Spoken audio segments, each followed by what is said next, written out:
The Debt of the Twin Peaks, The Final Legacy, The Town of Ghosts.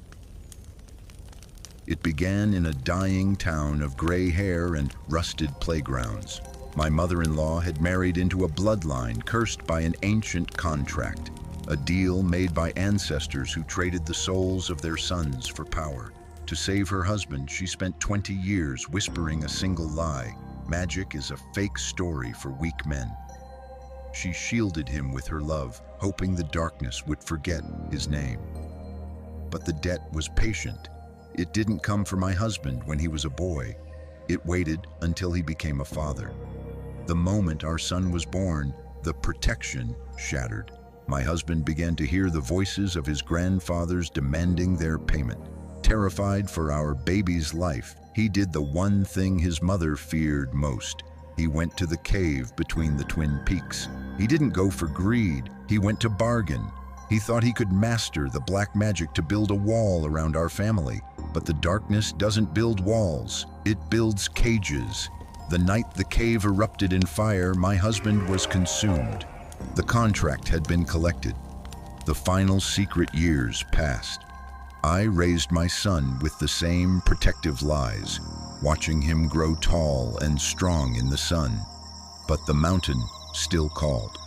One evening, my son returned from the peaks, his eyes bright with a strange clarity.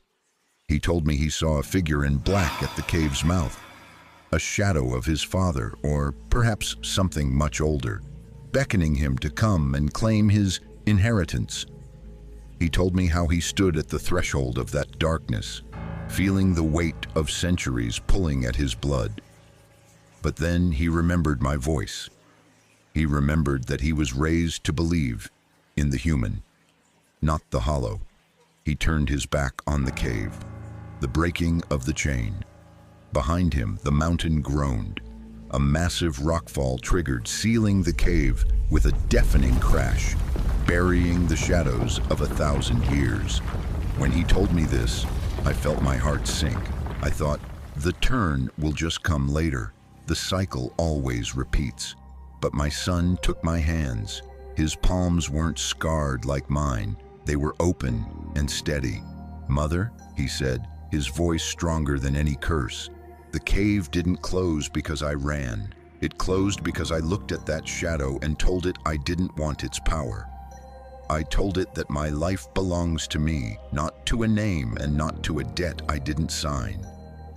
He walked out onto the porch the next morning and looked at the Twin Peaks, bathed in the gold of a new sun.